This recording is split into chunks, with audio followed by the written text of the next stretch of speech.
Hey everybody, this is Zach with Tanuki Games. Today we're taking a look at El Shaddai, Ascension of the Metatron. Please remember that a like, a comment, or subscribe means a lot to me and of course the channel.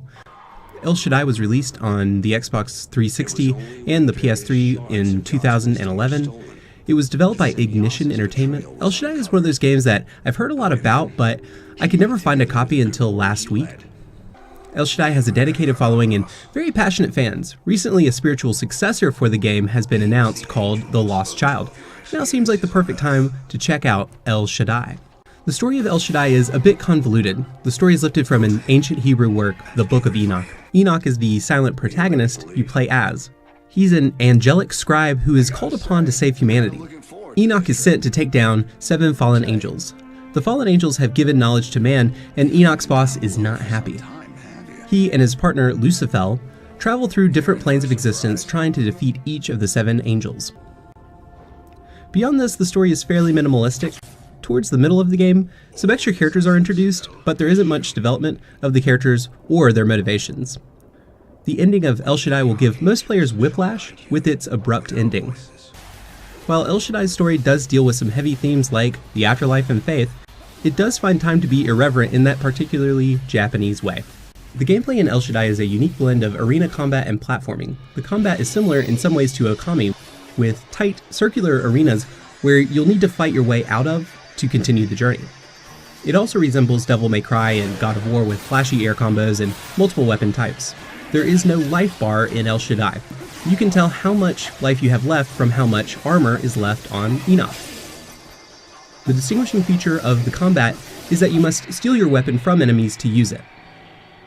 You can only hold one weapon at a time, and you'll need to stun an enemy to steal their armament. There are 3 weapons, Arc, Gale, and Veil. Arc is for mid-ranged attacks, Gale is for long-range, and Veil is for up-close. Each enemy has strengths and weaknesses based on the weapon that you have. The weapons break down over time, and you'll need to purify it in combat or else it will break and you'll need to disarm another enemy. All of the weapons change how you jump, which impacts the platforming. There are 2 sections for the platforming, 2D and an isometric view. The 2D sections are spectacular to play, while the isometric sections are a bit more cumbersome due to the fact that you can't control the camera. These sections are quite frustrating. In many ways, El Shaddai reminds me of another game, Nier, with its genre-melding leanings. While the gameplay in El Shaddai errs on the minimalistic side, the visuals have a maximalist approach. El Shaddai's art direction is a tour de force. Takayasu Sawaki was the director and character designer on El Shaddai, and he was involved with Devil May Cry and Okami as a character designer. Okami especially is a high watermark in game design, and you get the sense of Sawaki's vision as well as his expertise for creating engaging characters and setting in his directorial debut. The zeal with which Sawaki approaches El Shaddai is a visual buffet, lots of diversity, and very filling. With El Shaddai, the player is brought through ethereal landscapes that are breathtaking and foreboding. Since each stage is a fallen angel's world, they all have different modes to explore.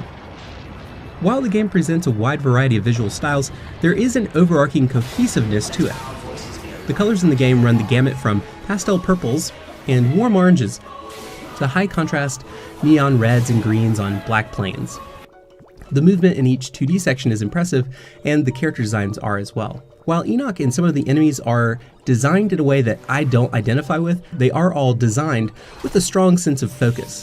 The graphics in El Shaddai are occult, tribal, traditional, interstellar, and organic concurrently. The lack of any HUD to tell any information is a good choice for El Shaddai. The game never gets in the way of you, it never obscures your view. Onto sound, music, and voice. During combat, the sounds of you hacking away at your enemies have a sci-fi texture. The art especially sounds like a lightsaber. Then there are environmental sounds that are effective and have a wide variance. Each level has different aural flair, and here's an example. The second stage has fireworks exploding in the distance as you begin. As you traverse the level, getting closer to their source, the explosions become more pronounced. Each stage has its own unique soundscape. Layering on top of that is an amazing soundtrack. There are ambient tracks with pulsing, burning synths, more straightforward electronic tracks with outstanding bass work. Then there are more arranged pieces with full choirs, harps, stringed, and brass instruments. These tracks elicit the divine and even more dogmatic aspects of the storytelling.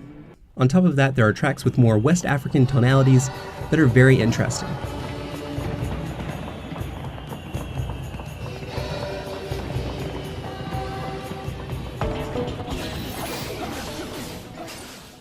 The soundtrack for El Shaddai is pretty out there in a good way, but I wouldn't listen to it before playing the game. You kind of need the visuals to contextualize the seemingly calamitous cacophony of various world music influences. The voice acting in El Shaddai is well done. Since Enoch is silent, it only leaves Lucifel and a handful of other voice actors for dialogue. The overall direction is well done, and none of the actors seem out of place. It would have been nice to have a Japanese audio option. The difficulty in El Shaddai could be up to how you play the game. I played on normal and there were some close calls and I did die sometimes. El Shaddai doesn't let you die without you having the opportunity to save yourself by mashing buttons. This isn't a free pass though, and eventually you won't be able to mash fast enough and the game will be over. Some of the challenge can feel artificial though. The boss fights are long and they seem to have multitudes of HP over Enoch. The bosses have 2 forms, so it will take you a while to beat each. The isometric platforming is also very difficult, but not in a challenging way. After beating the game, El Shaddai opens up quite a bit. You get a life bar and chapter select once you've beaten the game. The emphasis for your first playthrough is for the experience. Once you've beaten El Shaddai, you can learn to master it. There are 2 extra difficulties available upon completion, as well as extra costumes, movie, and picture galleries. You can pick up El Shaddai for $10 to $15 if you can find it. While it isn't an expensive game, it is elusive. I've only seen the game a handful of times in person. On your first playthrough, it'll take you about 8 hours to complete. You could clear this in 7 hours, if you're good enough. El Shaddai is an amazing game, but I never hear people talk about it. To me, it's a must-play for anybody who appreciates games like Killer 7, Deadly Premonition, or Nier. El Shaddai is truly a hidden gem for the 7th generation of gaming, and it belongs in your collection. El Shaddai takes themes of religion and spirituality and contextualizes them in an experience unlike any other. El Shaddai is a triumph of the medium, and its director, Takayasu Sawaki, belongs on the Mount Rushmore of Japanese game auteurs like Suda51 and Yoko Taro. I'd like to thank my good friend Chris, aka Punk Noodle, for doing this gorgeously rendered custom thumbnail for the channel. Please check out his work in the description below. This is Zach with Tanuki Games. Please remember that a like, a comment, or subscribe means a lot to me and of course the channel. Enjoy!